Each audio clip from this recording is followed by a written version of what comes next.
Welcome to Tag Talks Happy Hour with Ajit Kara. One part small talk, all parts real talk.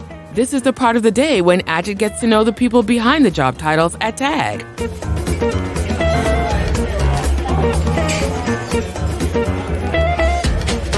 Hello, my name is Ajit Kara. I'm the CEO of Tag Americas. Welcome to my podcast. I decided to do this podcast because I was keen to understand what makes our folks tick. I've often been heard saying in our meetings, in our client meetings, that I believe that Tag's biggest asset is its people. And so I wanted to do a series of podcasts that just spend a bit more time with our folks, understood what makes them tick, and basically have an amazing happy hour. I'm delighted to say that today I'm being joined by Juliana, who is our Managing Director of LATAM, who has joined us all the way from Brazil. So I'm looking forward to having a conversation with her. I'm also today continue to be produced by Kaylie Stansfield. Hey, Kaylie, how are you doing? Very well, Ajit. Wonderful, wonderful. So, Juliana, how are you doing today? Me? I am great. I just arrived today and I'm super happy to be here. Wonderful. So anyway, let me say welcome to you, Juliana. Thank you. Here's cheers. Cheers. And we can have a sip of this wine. We want to know what you think of the wine. It's wonderful. It's very fruity. Well, just like you. Because you're the first person that I've done this that's had red wine. Everyone so far has had white wine. So you've bucked the trend, but this is a nice wine. So when did you get in from Brazil, Jules? I got here this morning. Oh, wow. Yes, it's a 9 hours and 30 minutes flight. Right. But thank God I could sleep the whole flight. It's a night flight, yeah, yes, yes. It's astonishing, isn't it, when you think about, I go to the UK quite a lot and it's 6 hours. Yeah. And you go to Brazil and it's 9.5 hours. Everywhere is far from Brazil, except for Argentina, which is a 3-hour flight. The rest of it, everywhere, at least a 6-hour flight, at least. And we are multicultural here in that most people I speak to have come from somewhere, but you are born and bred in Brazil? I was born in São Paulo, and I'm Brazilian. And I speak Portuguese. And how different is that? Because we've been out a lot together. And I get confused around, can Portuguese, like it's Spanish-based, but when you speak to Spanish-speaking people, it's slightly different, isn't it? It is. It is different. And an interesting thing is that Brazilians who speak Portuguese can understand very well Spanish. Right. Yeah. And then we can speak Portuñol because it's very similar. However, what we understand from the Spanish, the Latin Americans, is that it's quite more difficult for them to understand Portuguese. Right. Yeah. Yeah. So Brazilians are always trying to find a way to understand everything. Right. I love my trips to Brazil, and you and the team make me and everybody else that visits feel so welcome. And I put this challenge out to all my team because a number of years ago, you had me come over to your house. Your chef of a husband cooked an amazing meal. Yes. And I'll always remember you had one dog at that time, which was, I took videos of this. Your dog would be a smoking dog. And you want to describe... He still is. Is he really? He still is. This is George Costanza. He's a border collie with a brown eye and another blue eye. He's so funny. He likes biting the smoke. He likes biting the shadows. He's super crazy. But now I have another one, which is Jerry Seinfeld. And he's another crazy one. But he's much more into the bowl. So I'm guessing that you are a Jerry Seinfeld fan then. Oh, definitely. Everything in my life. I love that show. I love that show, simply. I got to ask, why George Costanza and Jerry Seinfeld? Those are the two full names of your dogs. Why not Kramer? Because it's going to be my third one. Oh, okay. Right. And possibly Elaine is going to be the fourth one. And did you pick these names based on the character? So is Jerry a cool dog? And is George, who I've met George, I didn't meet Jerry. George is a character. Yes, it is. He is. And Jerry is worse than George. Oh, really? Yes. Yes. Just to bring it for folks that can imagine, so I had a fabulous meal cooked by Marcella, Jules' husband. And we were out on the patio and I was forced to have a cigar, I remember. And I would blow smoke out from the cigar. And George Costanza would basically jump and inhale the smoke. I've never seen it. It's astonishing. Yeah, astonishing. And sometimes George goes to the office because our office in Brazil is very pet friendly. Wonderful. And for those who are at the veranda having a ciggy, he's still in there with all the folks. Right. So you clearly love animals. I love it. And when I went there, I loved the way that you treated your dog at that point and our dogs. But I was also distressed when I'm in Brazil. They have a very casual relationship with dogs. Dogs are more wild out there. They're more feral. How do you reconcile that? Because there's a lot of wild dogs in São Paulo, from my memory. They're on the streets.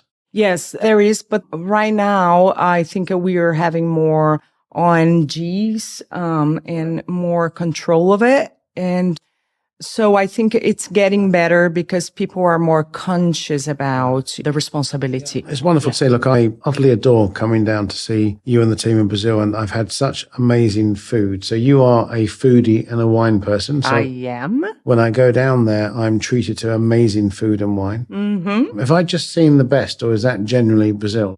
No, Brazil. It's all over Brazil. And Brazil is so big, such as US. Sure. Yeah, that we have different Brazils, let's say.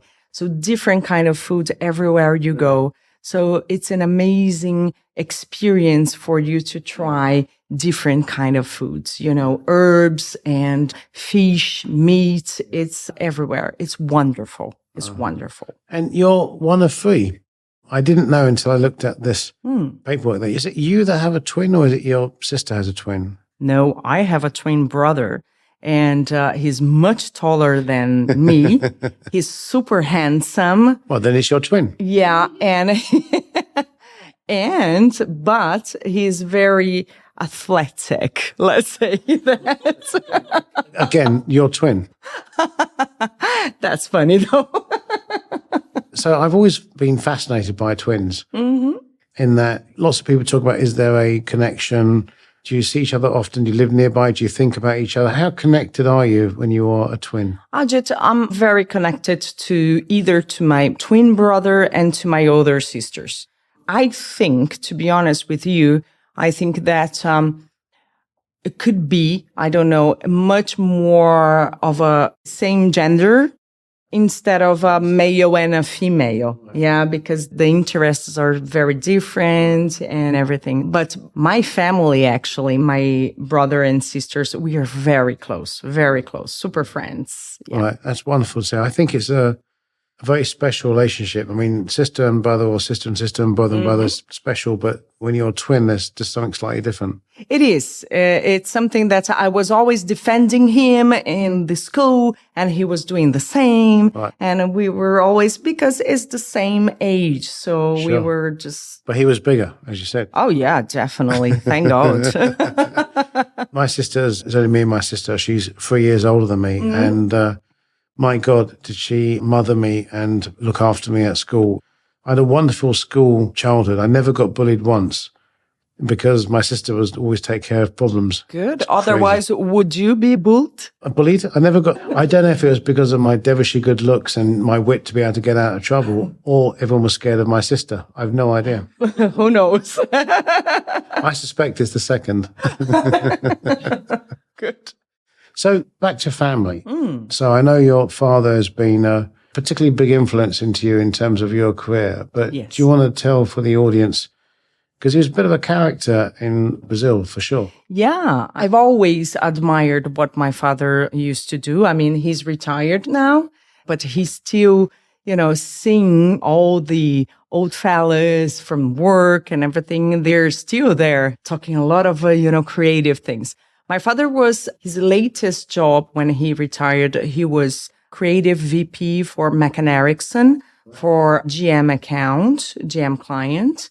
All his life, he worked for big companies and big clients such as Unilever. He used to come very often to New York in the old, we call golden ages, by the Mad Men series.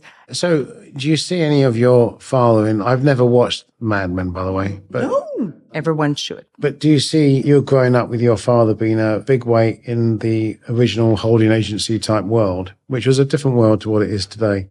How did that influence you and what did you see going on?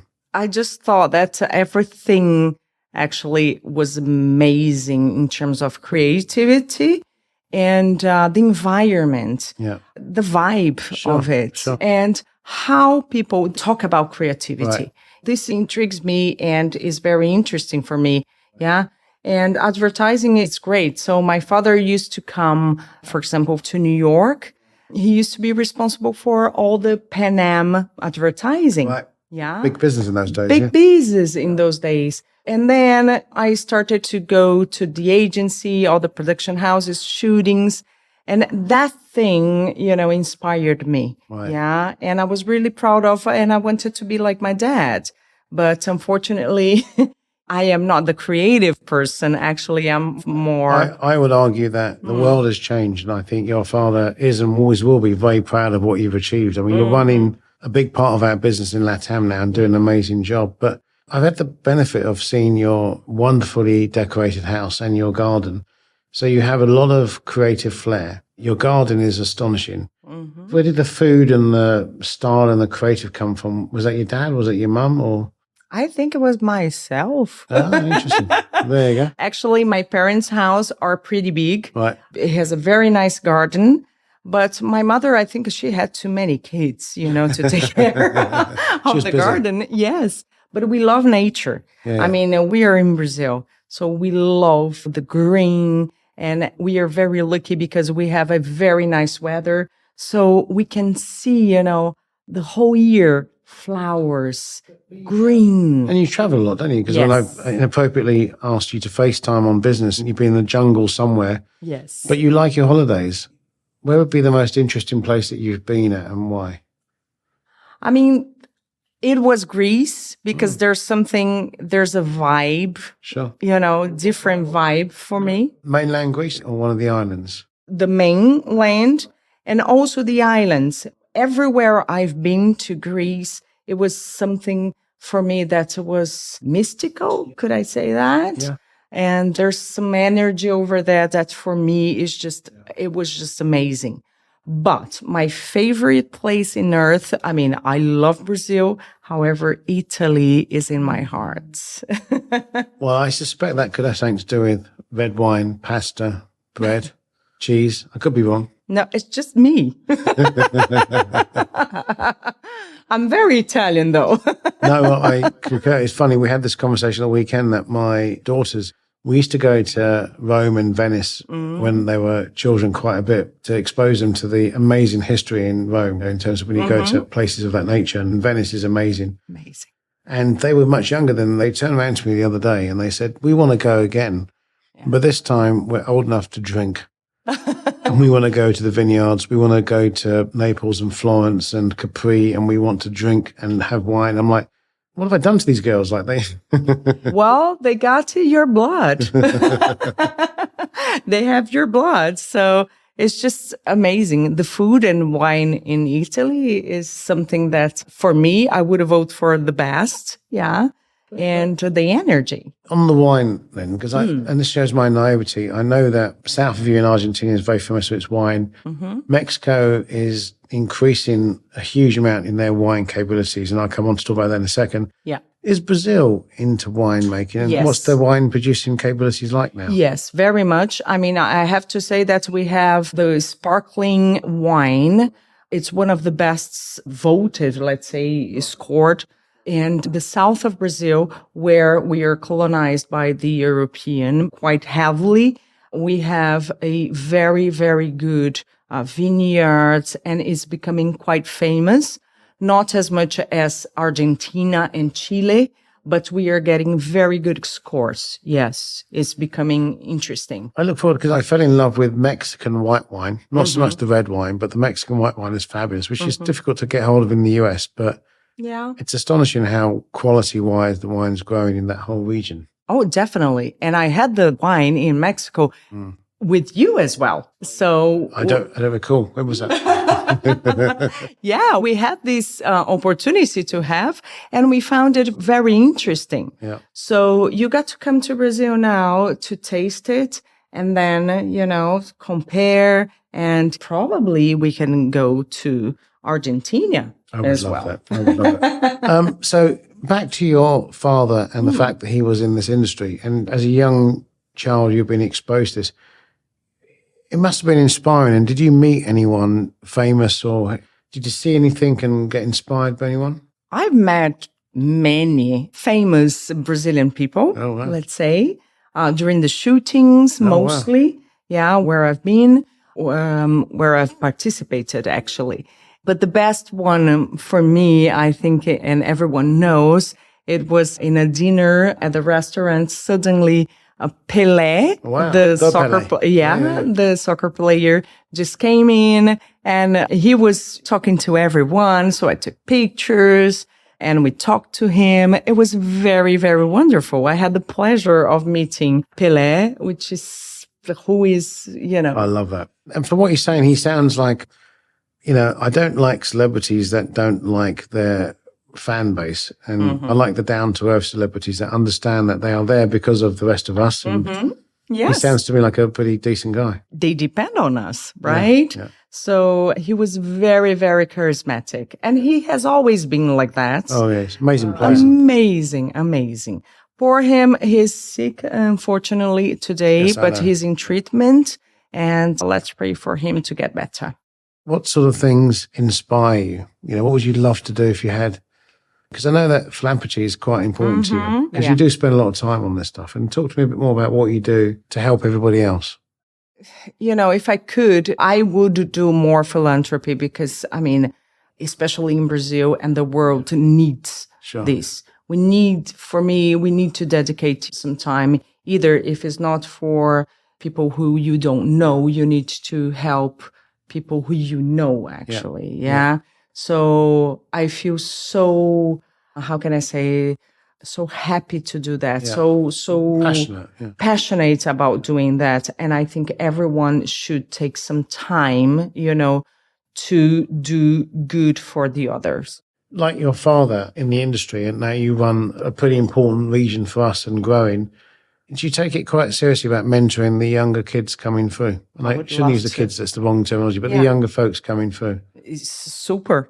When we see their growth, when we see the results of it, when we see they're being promoted, I feel so proud of it. It's so amazing to see where they can get, going back to work again. But we have this lady who her fiancé got an opportunity in Australia, and we could move her from Tag Brazil to Tag Asia, and she's super happy. And we need to do this more, just give more the opportunities because she has a lot to give to us and to grow for her. And we are not dissimilar in age, but you look way better than I do. But do you find that when you are mentoring these younger folks, and I compare some of the young folks joining our organization out there in the marketplace to when I was a young person, and I think they are so much more competent, confident, opinionated, ready for things than I was. I think back and just the same thing. I just think that people are much more talented at a young age now. By the way, maybe that puts too much pressure on young folks, but they're more rounded than I was at that age. Or was I just a very simpleton? No, maybe not. It's just because, the access they have today is just amazing. If you imagine in the past 10 years, technology and everything, how fast it went, actually.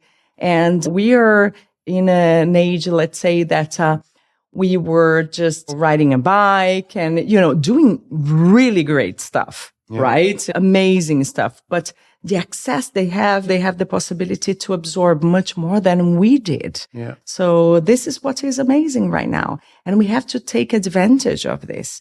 We have to listen more to the younger people because we don't have this knowledge. They are super important for us. Agreed. And I think it's upon us to be more responsible about encouraging the way that they think and want to work versus the way that maybe we're brought up in how we should think and work. Yeah, we can never stop them to talk and let them talk. Yeah. Let the team talk.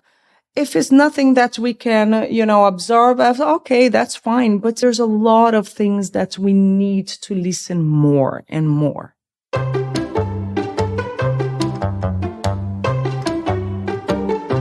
Ask Ajit. also, it's been wonderful talking to you. This is your opportunity now to maybe ask me any question that you may have in your head. Yeah. If you had to change something, what would you change? I would change the fact that I'd like to be a little bit taller. Okay, in that matter. But I do suspect that that's not the point of the question. Maybe a bit of hair as well, but a bit taller, a bit more hair on top. But no, if there's one thing that I would change, it would be people's ability to listen to each other and be a bit more conciliatory around different views, different perspectives, different view on history. There's always a reason why things happen. There's always a reason why people have got to a particular position. I think when you dig down and work with people around the world, as I've had the benefit and pleasure of doing, you realize that there's so much more common things that we are amazing together at, and we enjoy each other's company, that we have fun, that we have great values. I'm always shocked that when you watch the media and you watch what goes on, it appears to be a very angry world out there. It appears to be a very divided world out there. Yeah. And I totally understand that. But when you go out there in the masses, there's so much more that we do well together. My one wish would be, why can't we all work together on the great things that we do well and maybe minimize the bits that we don't get on so well with or have different opinions on? That will be my kind of position. Wonderful. As well as being a tad taller and a bit more hair on top. Okay, apart from that. I think you're super right. I mean, flexibility on everyone should be, it's critical. Yeah. So, Juliana, as we come to the end of our wonderful conversation, I would just like to reiterate my thanks to you and the fact that you are an amazing person that's part of our business that runs an important region. And I think you do that well because you work from the heart, you think with your heart, you have a wonderful passion, you have an amazing knowledge about our business, and your kind of love for every person and everything shows through in how your team follow you and what you do. I always like to say thank you for being part of our business. And thank you. It's been a pleasure. Jules, thank you. For 13 years. Congrats. Cheers. Join us soon for another episode of Tag Talks Happy Hour with Ajit Kara and learn more about the people behind the job titles at Tag.